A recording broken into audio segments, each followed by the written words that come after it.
కడప నెల్లూరు అటవీ ప్రాంతాల్లో ముమ్మర తనిఖీలు చేసిన టాస్క్ ఫోర్స్ పోలీసులు 104 మంది రెడ్ స్మగ్లర్లను అరెస్టు చేశారు. వీరందరినీ అదుపులోనికి తీసుకున్నారు. పట్టుబడిన వీరిలో శేషాచలం ఎదురు కాల్పుల్లో పరారైన వారు ఉన్నట్లు సమాచారం.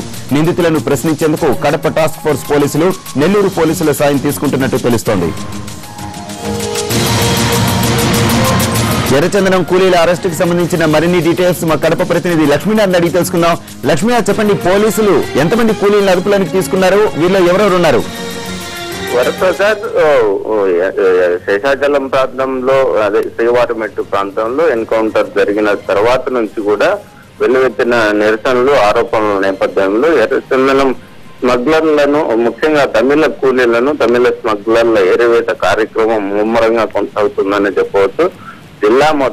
జిల్లాతో పాటు ఎర్రచందనం విస్తారంగా ఉండేటువంటి చిత్తూరు, కడప, నెల్లూరు అటవీ ప్రాంతాల్లో అటవీ అధికారులతో పాటు టాస్క్ ఫోర్స్ సిబ్బంది ప్రత్యేక నిఘా ఉంచారు. సీసీ ఫుటేజ్ ద్వారా తమిళ కూలీలు ఏ ప్రాంతంలో చొరబడుతున్నారు, వారి ఆనవాళ్ల గురించి గుర్తించే పనిలో పడ్డారు.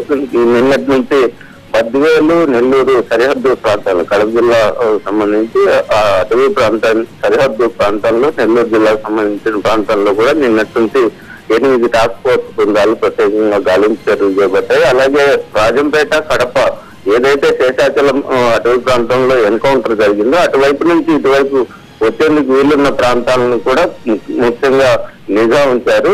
అటువైపు నుంచి పారిపోయినటువంటి, అటువైపు నుంచి తప్పించుకున్నటువంటి, అడవిలో చొరబడి బయటికి వెళ్లేందుకు ప్రయత్నించేందుకు చేస్తున్న కూలీల యత్నాలను అడ్డుకునేందుకు టాస్క్ ఫోర్స్ అధికారులు ముఖ్యంగా దృష్టి కేంద్రీకరించారు. ఈ నేపథ్యంలోనే కడప, రాజంపేట సరిహద్దు ప్రాంతంలో సుమారు 50 మంది, అలాగే నెల్లూరు సరిహద్దు ప్రాంతంలో 50 మందికి పైగా పట్టుబడినట్టు తెలుస్తుంది. ఈ సంఖ్య మరింత పెరిగే అవకాశం ఉండొచ్చు. ముఖ్యంగా తమిళ కూలీలు వందల సంఖ్యలో బృందాలుగా ఏర్పడిన నేపథ్యంలో